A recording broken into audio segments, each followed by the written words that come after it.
Yo, so Apple's roadmap has allegedly been leaked for the next few years. We're talking about 2023 going all the way to 2027. We have some interesting product leaks. If this is actually accurate, this is crazy because we have every single product coming out. And from the looks of it, I'm reading this off of Tom's Guide right now, an article off of Tom's Guide. So I kind of want to talk about this a little bit because this is actually rather interesting and it honestly makes sense to me because they got 2023 correct on that roadmap. I'm looking at it now. We're seeing periscope zoom for 2023, which happened for the iPhone 15 Pro Max. We have the dynamic island, LTPO display, titanium case. So all of that is correct for iPhone.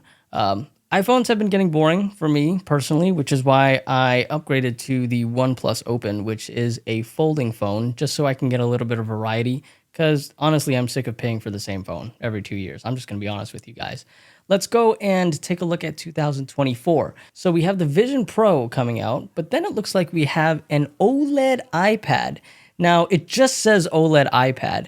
It doesn't say anything about whether that's the Pro iPad, the 11 and 13 inch variant, or if it's just the regular iPad. I guess we'll have to see. More than likely, if it's OLED, it's a premium. So we're probably looking at them being the Pro iPads would be my best guess. Now, still periscope zoom for the iPhone Pro and Pro Max, but nothing mentioning a dynamic island. So if we're getting rid of the dynamic island type of look and kind of going for the Android hole punch type of design, that would be interesting because I don't see anywhere for 2024 where they mention a dynamic island. So this might be a year where the iPhone starts to, look at least a little bit different. Now, iPhone SE 4 in 2025 is interesting. I wonder what they're going to upgrade that to because at least as of recent, the iPhone SE has been quite a few generations behind when it comes to design. So maybe the iPhone SE 4 will kind of upgrade and take on that dynamic island kind of style and look as well. Triple camera setup, 48 megapixels. It looks like going down at the very bottom, we have the iPhone SE 4 rocking a 6.1 OLED. So that's really interesting. But more interestingly, I actually wanted to talk about 2026 specifically, because this is when personally for me, I would actually start buying stuff because we're looking at a foldable iPhone. Now, notice how it said foldable and not flippable iPhone. So this is going to be one of those like book style phones like the OnePlus Open, like the Google Pixel Fold, like the Samsung Z Folds. Now, they're probably waiting a while for this technology to catch up and be much more reliable because that's what Apple does. They adapt already existing technology and perfect it. And when it comes out, they pretty much act like they invented it because their version is much more reliable than the competitors. And that seems to be the trend, right? And that kind of holds true too, because while my OnePlus Open is great, the folding screen inside did break and I did have to send it to get repaired. It took about 2 months to get repaired and it, be brought back to me, but I'll talk about that a little more in another video, right? But very interesting about the folding iPhone. I don't expect the folding iPhone to be cheap. To be honest, I expect it to be like easily over $2,000, probably anywhere from like $2,500 to $2,700. Would be my best guess. But you guys can put your best guess in the comments too. I'm kind of curious to see what that one's going to look like. Very interesting. We have two variants of the foldable. So you're going to have a 6-inch, and then you're going to have a little bit of a bigger tablet style 8-inch as well. They're talking about infrared sensor panels too, which is pretty interesting. And we have an OLED MacBook as well. It's about time that the MacBook is kind of due for an upgrade, to be honest. I don't know why they're waiting until 2026 to put OLED into the MacBook. I think they're talking about across the line. So even the MacBook Air, right, will probably receive OLED. That's interesting though. But then the most interesting thing that I see on the roadmap for 2026 is the low-end mixed reality headset. So it looks like this one is going to be the more consumer-friendly priced Apple Vision Pro, right? In my personal opinion, Apple Vision Pro was not created for the general public.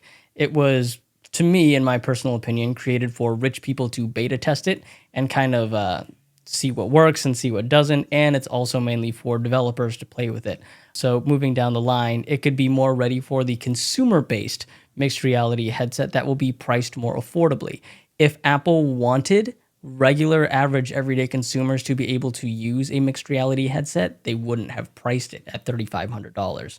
So I think they'll really be ready for a consumer-based prime time at around 2026, which is why they say they're low end, which isn't really low end. It's their finally ready consumer, prime time headset. That's just my personal opinion. I actually don't think Vision Pro is for the average everyday person. You have to be like super into tech to want to go ahead and empty your pockets for that headset. 2027, we have AR glasses. Now, for me personally, I don't really have too much experience with AR glasses, and the first thing that comes to mind when I think about AR glasses is those Meta Ray-Bans right now that just talk to you and play, speakers and stuff like that. But knowing Apple, they're probably going to try to do something revolutionary. So it'll probably be like being able to interact with your world while you wear the glasses. It's probably going to have prescription built in. They're probably going to work also with brands with Ray-Ban if Ray-Ban doesn't have an exclusive contract with Meta. But really excited to see AR glasses. The one thing that really confuses me about the roadmap here for 2027 specifically, a folding iPad. Why? If they're coming out with a foldable phone, and this is coming from someone who owns a foldable phone, especially if you have an 8-inch variant foldable phone, that's pretty much a small iPad, but it also can work as a phone as well. So really curious what they want to do with that foldable iPad. That's actually the one thing on the roadmap that makes me honestly kind of lean towards the idea that this is just a suggested roadmap and it's not really real, right? Because a foldable iPad, I don't know. If you guys can think of any use cases for a foldable iPad specifically, go ahead and throw it in the comments. I'm curious to see your guys' opinion, especially because of the fact that they're saying it's a 20-inch foldable iPad. Why? Just let me know. Just let me know in the comments. But yeah, that's just me referencing the article here on Tom's Guide. I kind of just wanted to go over this and talk to you guys about it because I think it's cool, right? To see leaks like this, especially things that, are very believable to me. At least this one specifically is very believable to me. But yeah, let me know your guys' thoughts on this one in the comments. Curious to see. I'll catch you guys in the next one. Peace.